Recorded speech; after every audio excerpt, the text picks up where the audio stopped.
Should you unplug your phone at 80%? Is that super fast charger secretly killing your battery? Is charging it overnight the worst thing you can possibly do? We are just swimming in all this conflicting advice, and honestly, it creates a lot of stress. So today, we're going to cut through all that noise and get to the real truth. All right, so let's just dive right into it. We're going to tackle the biggest myths head-on, starting with the one that, kind of scares people the most. You've heard this one, I've heard this one, we've all heard it. And it feels right, doesn't it? The idea that jamming that much power into your phone so quickly, taking it from 0 to full in like less than an hour, there's just no way that can be good for the battery in the long run. Yeah, this is a super common feeling. This idea that slower is safer, that it's healthier for our batteries, it's just really, really baked into our brains. But, a pretty fascinating experiment put this exact idea to the test, and the result might actually surprise you. Okay, so check this out. The results here are wild. When they used a slow 10-watt charger, it took about 3 hours to get to full, and that gave them about 9 hours of screen time. Pretty standard.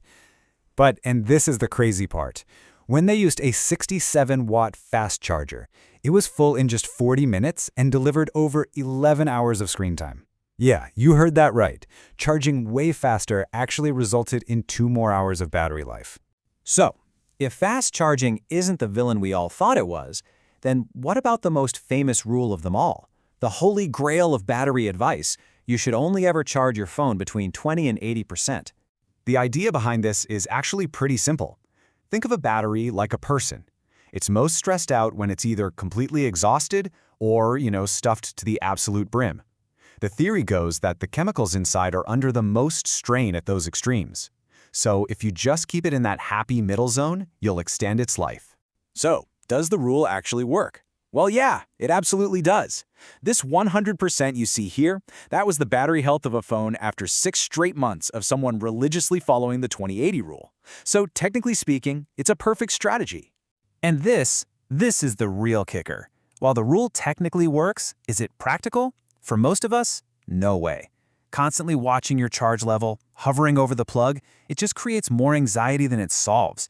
Your phone should work for you, not the other way around. Okay, so if fast charging isn't the big bad, and charging to 100% isn't the problem we thought it was, then what is the real culprit?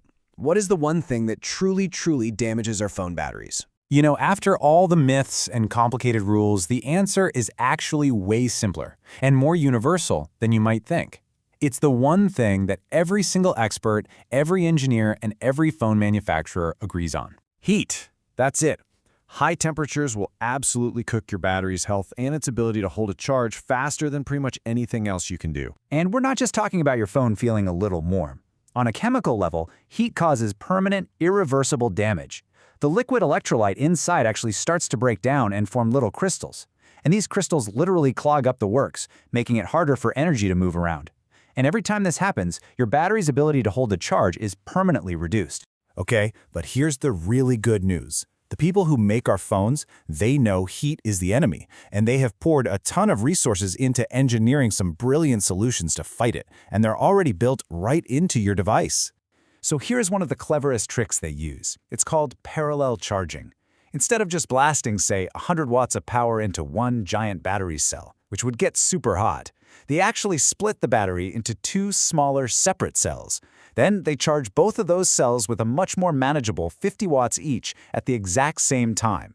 You still get that crazy fast 100-watt charging speed, but with way, way less heat. It's genius. And that's just one trick up their sleeve. Your phone is constantly protecting itself. It learns when you sleep, so it doesn't just sit at 100% all night. The little power brick itself now does a lot of the heavy lifting to keep heat away from your actual phone.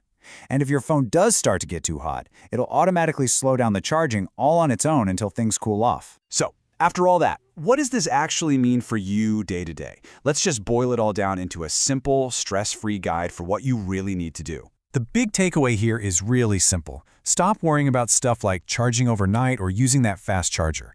Let your phone's smart features do the heavy lifting. Instead, just focus on the one thing that really, really matters: avoiding external heat. Don't leave your phone on the dashboard of a hot car. Try not to play a super intense game like Genshin Impact while it's plugged in. That's pretty much it. And that really brings us to the final question. What's more valuable in the end?